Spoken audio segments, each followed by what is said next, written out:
siap untuk mendengarnya. Demi Yesus Kristus kami berdoa. Haleluya. Amin. Silakan duduk kembali, puji Tuhan. Shalom Elohim.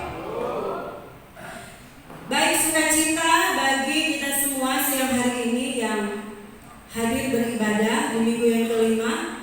Setiap bulan yang berjalan kita melaksanakan ibadah pujian, dan ini memang harus diperbiasakan dalam kehidupan kita bergereja, karena firman Tuhan bilang memuji Tuhan itu layak, memuji Tuhan itu pantas kita berikan kepada Tuhan yang sudah begitu baik dalam kehidupan kita. Katakan amin. Haleluya, puji Tuhan. Mari kita buka satu bagian firman Allah dalam kitab 2 Tawarik pasal 5. 2 Tawarik pasal 5 ayat 13 dan ayat 14. 2 Tawarik pasal 5 ayat 13 dan ayat 14. Kita bergantian, kaum pria lebih dulu di ayat 13, kemudian kaum wanita di ayat 14. Yang sudah dapat katakan amin. Amin. 1, 2, 3. Laki-laki 1, 2, 3. Saudara-saudara. 2 Tawarik 5 ayat 13 dan 14. Sudah? Dimulai dari lalu para peniup nafiri. 2 Tawarik 5 ayat 13 dan 14. Kaum pria 2, 3. Lalu para peniup nafiri dan para penyanyi itu beserta mendengarkan suaranya untuk menyanyikan puji-pujian dan bersyukur pada Tuhan. Mereka menyanyikan suara dengan nafiri, teracar dan alat-alat musik sambil memuji Tuhan dengan ucapan, sebab Dia baik, bahwasanya untuk selama-lamanya kasih setianya pada mereka itu rumah itu dan di rumah Tuhan dipenuhi awan. Sehingga imam-imam itu tidak tahan berdiri untuk menyelenggarakan kebaktian oleh karena awan itu, sebab kemuliaan Tuhan memenuhi rumah Allah. Puji Tuhan. Nah, Bapak Ibu Saudara yang diberkati Tuhan, pentingnya nyanyian, pentingnya pujian dalam beribadah itu karena dalam pujian penyembahan itu kita mengekspresikan bagaimana rasa cinta kita kepada Tuhan, mengekspresikan rasa syukur kita kepada Tuhan. Saya pernah melihat awan seperti ini pada waktu saya memimpin pujian. Mata saya memang kurang, minus 5,5, kiri 5,5, minusnya kanan 5,5. Kalau saya tidak pakai kacamata, maka semua kabur. Nah, sekarang saya pakai kontak lens yang membantu saya untuk melihat. Saya memakai bantuan untuk penerangan mata seperti ini dan saya bisa melihat dengan jelas sekarang. Saya pernah ketika memimpin pujian dan penyembahan di tempat ini, dan memang tempat ini ditutupi awan.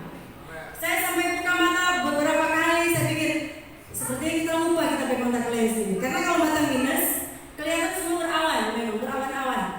Ada orang tapi tidak jelas.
DP ayat DP bahasa Indonesia. I love you Lord.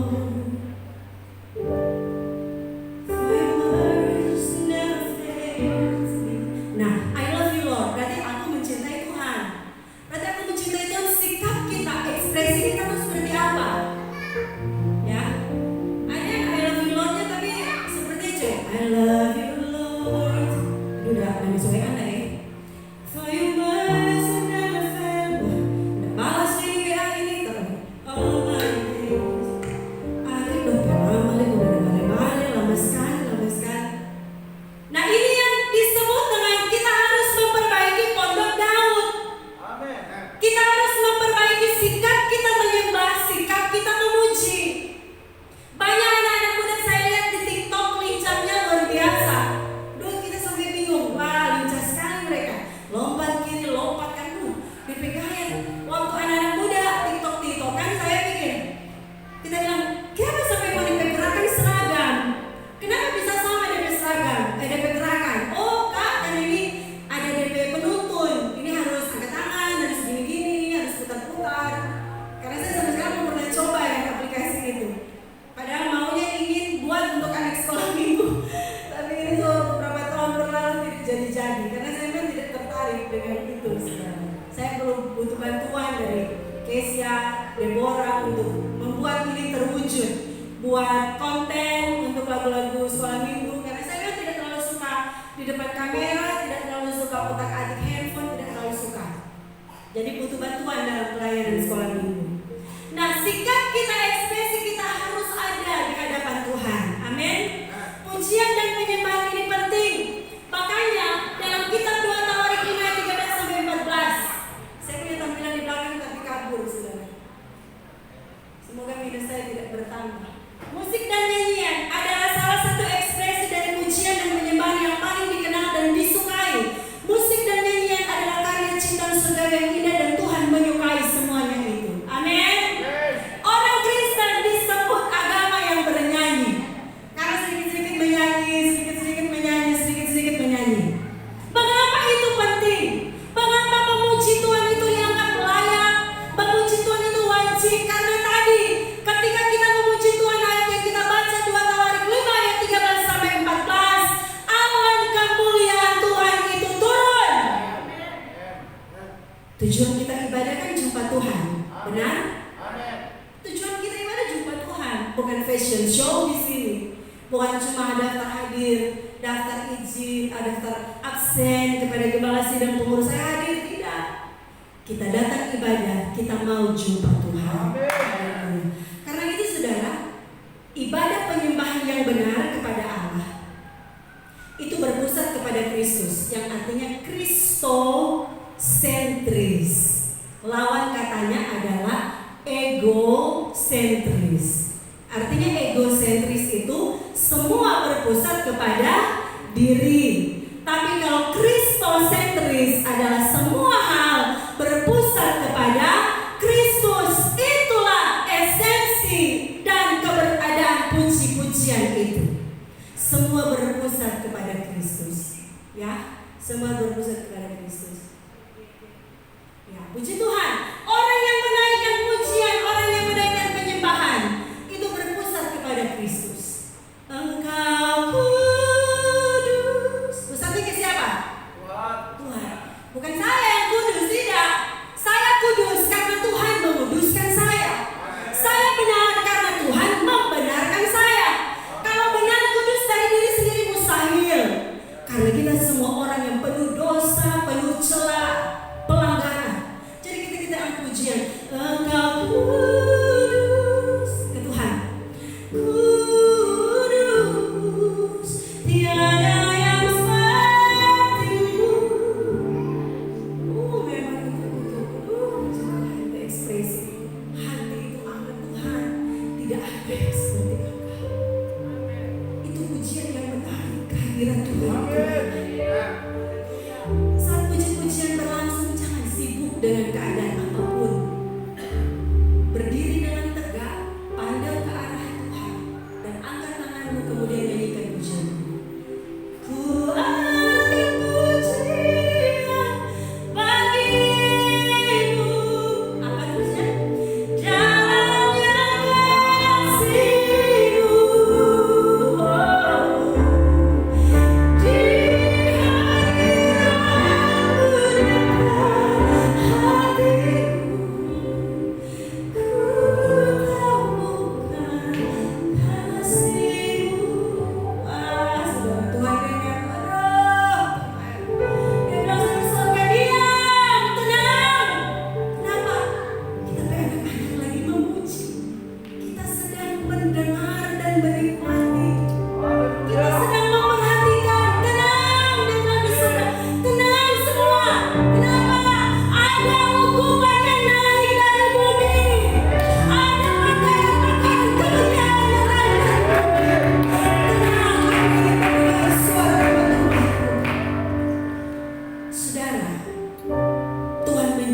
penyembah yang benar.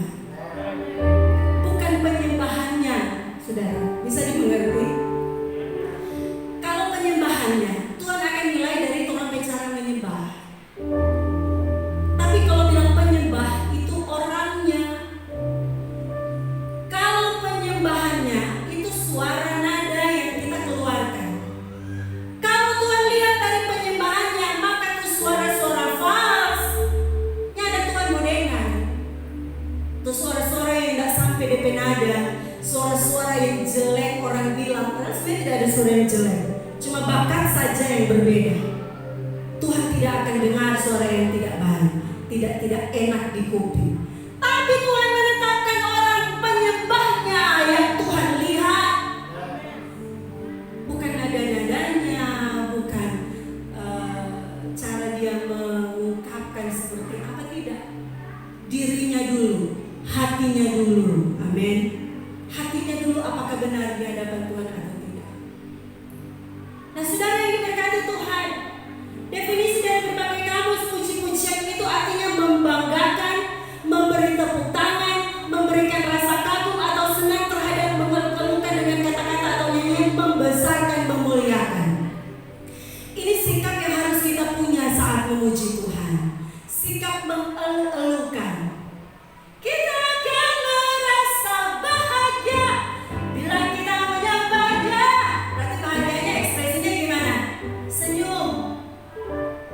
Nah, karena kebanyakan ditemukan kita akan merasa bahagia tapi wajahnya semut. Kenapa? Ingat-ingat dulu besok angsuran, aduh ini mau beras, ini anak susah ditegur dan lain-lain sebagainya. Tinggalkan dulu itu.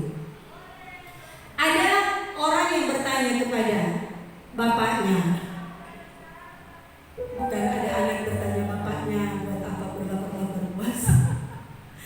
Dia bilang begini, Bapak, saya sering melihat Bapak suka berdoa, selalu berdoa, selalu bersuka cita. Kira-kira apa yang hilang saat Bapak berdoa? Apakah masalahnya hilang? Apakah pergumulannya hilang? Apakah tantangannya hilang? Bapak bilang, saya memang tidak kehilangan masalah. Saat saya berdoa, masalah tidak hilang. Saat saya berdoa, pergumulan saya tidak hilang, tetapi saya ditambahkan. Haleluya. Anaknya bilang, apa yang ditambahkan Bapak? Saya ditambahkan kepercayaan, saya ditambahkan kekuatan, saya ditambahkan keteguhan hati, saya ditambahkan iman untuk menghadapi berbagai persoalan dan pergumulan ini. Memang pas hari pergumulan tidak hilang. Saudara bergumul dengan ini, dengan beras misalnya, pas angin memang tidak serta-merta ada beras, meskipun Tuhan sanggup melakukan itu. Dan memang ada banyak kesaksian, tiba-tiba Dode pernah bersaksi, asal saya berdoa mengeluh kepada Tuhan tidak punya apa-apa, ada yang shalom antar ikan, ada yang shalom antar beras. Tapi ada kalanya Tuhan membawa sesuatu dalam proses yang memakan waktu, dan doa itu membuat kita lebih yakin dan lebih percaya kepada Tuhan. Miliki sikap seperti ini, saudara. Pujian, mengagungkan, memuliakan Raja di atas segala raja. Nah, dalam memuji Tuhan, Mazmur 66 ayat 9, ayat 8b berkata, perdengarkanlah puji-pujian kepadanya. Nah, pujian harus dikumandangkan atau diperdengarkan. Pujian bukanlah pujian sampai ia disuarakan atau ditunjukkan. Jadi bukan pujian namanya kalau tidak diperdengarkan. Amin. Saya tahu di sini kalau mau berteriak semua ada suara keras, toh. Tapi mungkin level kita berbeda. Suara saya biar tidak pakai toa bisa jangkau sampai di belakang. Mungkin karena hari-hari latihan dengan anak-anak SD. Sini, jangan lari, ayo duduk. Nah, jadi suara jadi membesar dengan sendirinya. Toh? Tapi meskipun level suara keras kita berbeda, saat memuji Tuhan, mari perdengarkan suara kita kepada Tuhan. Amin. Tuhan tidak mendengar pujian secara kolektif. Tahu kolektif? Sidang kakenturan.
pujian itu firman Tuhan bilang dalam Mazmur 66 ayat 8b. Perdengarkan, amin. Jangan nyanyi dalam hati. Perdengarkan, nyanyikan, suarakan. Itu puji-pujian yang berkenan kepada Allah. Nah, dalam pujian ada juga penyembahan, saudara. Yang saya katakan tadi Mazmur 4 ayat 23. Penyembahan adalah keadaan dalam roh seseorang yang dipenuhi kasih dan pujian terhadap pribadi Tuhan yang maha segalanya. Nah, ini bahasa aslinya di proskuneo. Proskuneo dalam bahasa Greka atau bahasa Yunani artinya adalah mencium tangan, melakukan penghormatan atau penyembahan dengan mencium tangan, membungkukkan badan dalam penyembahan. Amin. Amin. Jadi penyembahan itu proskuneo, melakukan penghormatan. Mari lakukan ini dalam penyembahan kita. Fokus kepada Tuhan. Fokus kepada Tuhan. Fokus kepada Tuhan. Mengapa ada orang yang bilang, wah saya tidak merasakan hadirat Tuhan di gereja. Yang lain so kepenuhan, yang lain so berlinangan air mata, yang lain tuh be aja. Nah Pak, dan rasa apa ini? Biasa aja. Oh akhirnya tuh ini pasti tim altar ini. Padahal seharusnya ketika ada sesuatu yang harus kita evaluasi adalah diri kita sendiri. Datang jangan terburu-buru. Mari kita mulai sama-sama. Tadi saya agak khawatir. Ini sudah 15:39 Alea belum bangun. Oh puji Tuhan. Mau kasih tinggal tidak boleh karena omanya juga pergi ke gereja. Korek-korek Alea. Oh puji Tuhan. Oh ini tidak ada yang antar, harus tunggu ojek. Puji Tuhan Alea ini. Ya, mari kita berusaha untuk bisa datang ibadah sama-sama untuk start pujian awal, start penyembahan.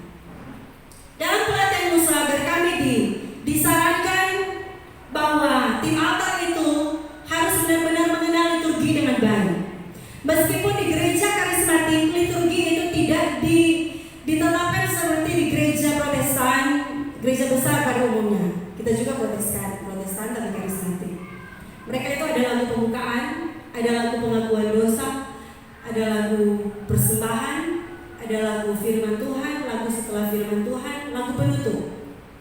Nah mari kita yang memimpin pujian berusaha menempatkan pujian dengan baik karena lagu ini bisa membawa umat Tuhan datang kepada Tuhan.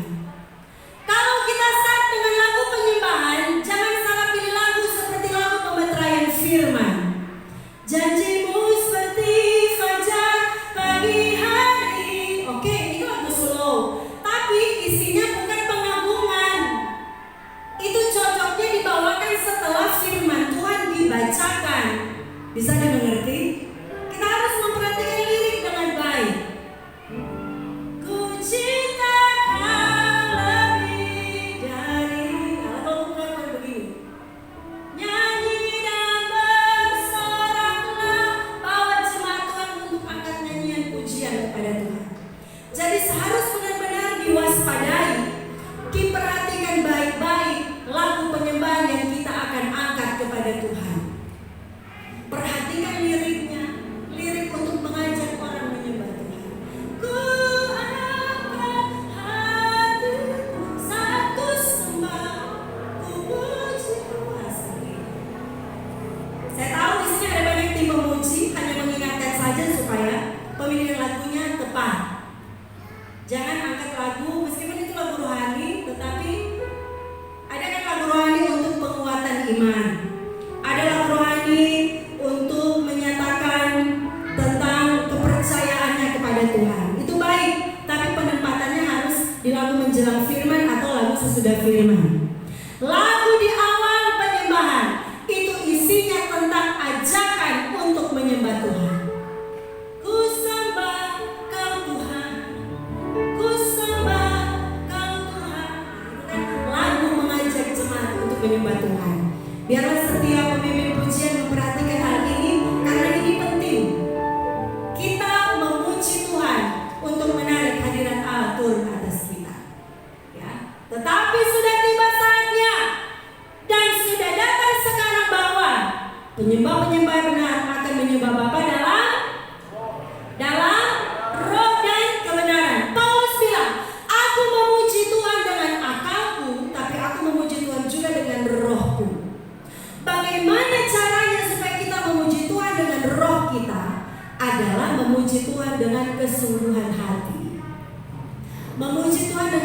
fokus memuji Tuhan dengan terarah segenap hati kita datang kepada Tuhan. Bisa dilakukan ini saudara, amin. Karena ini yang Tuhan cari.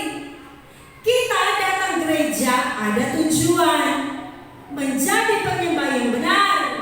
Makanya kalau sudah tiba di gereja, mari kita laksanakan segala sesuatu untuk mencapai tujuan itu. Amin.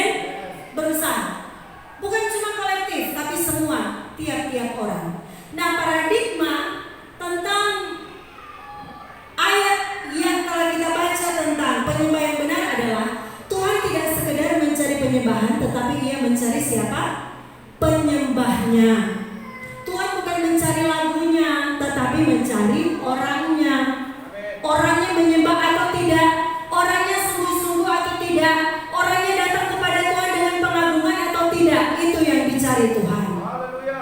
Tuhan lebih mementingkan proses daripada hasilnya. Ya, proses kita datang kepada Tuhan dengan susah payah. Kita mengabaikan kegiatan duniawi untuk sementara fokus kepada Tuhan, itu Tuhan perhitungkan.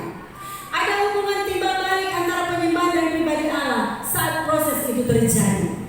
Ketika umat menaikkan pujian, awan kemuliaan Tuhan itu turun. Jadi ada proses, ada timbal balik. Nah saudara, mengapa kita harus memuji Tuhan? Yang pertama karena apa? Karena Dia layak dipuji. Kedua, segala sesuatu untuk Dia. Yang ketiga, mengapa harus memuji Tuhan? Karena perintah Allah. Amin. Orang umat Tuhan berarti apa yang Tuhan perintahkan harus kita lakukan. Dalam pujian ada kuasa. Amin. Yang pertama, Yeriko dikalahkan, diruntuhkan dengan pujian. Yosafat menggunakan strategi pujian. Masih ingat tuh Yosafat? Top sekali Yosafat ini di sidang kekenturan. Kalau ada Yosafat mau minta tanda tangan dan foto bareng. Saya yang beda zaman. Top sekali Yosafat, strateginya luar biasa. Haleluya. Permainan kecapi Daud mengusir setan dalam diri Saul. Paulus dan Silas dengan pujian mereka terlepas dari penjara. Dan kelima, puji-pujian itu membawa hadirat Tuhan datang dalam hidup kita. Amin. Jadi penyembahan kita adalah benar hanya bila mana kita telah dibenarkan dan diperdamaikan dengan Tuhan. Karena itu perlu saudara, kalau datang ke tempat ibadah, selain ada petugas yang akan memperdamaikan hidup kita dengan Tuhan, masing-masing kita pun harus memperdamaikan hidup kita dengan Tuhan. Amin. Amin. Amin. Puji Tuhan. Darah anak domba Allah itu yang membuat kita kudus, membuat kita suci, membuat kita layak untuk menaikkan pujian dan penyembahan kita. Katakan amin. Ini pujian penyembahan saudara. Harus kudus berkenan. Harus kudus berkenan. Harus kudus berkenan. Harus kudus dan berkenan. Ingat, hadirat Tuhan datang kepada setiap orang yang kudus, setiap orang yang telah dibenarkan berkenan kepada Allah. Sekali lagi Tuhan tidak memandang rupa. Tuhan tidak menilai, oh ini suaranya baik, ini suaranya merdu, ini suaranya tidak merdu. Tidak. Tuhan melihat hati setiap orang yang menaikkan pujian penyembahan kepada Tuhan. Amin. Haleluya. Saudara yang diberkati Tuhan, saya mengutip satu bagian firman hamba Tuhan yang saya dengar, saudara. Dia bilang begini, ada satu pujian yang malaikat tidak bisa ikut bernyanyi. Ada satu pujian yang malaikat tidak bisa turut serta meskipun dia ada di sini bersama kita. Itulah namanya nyanyian penebusan.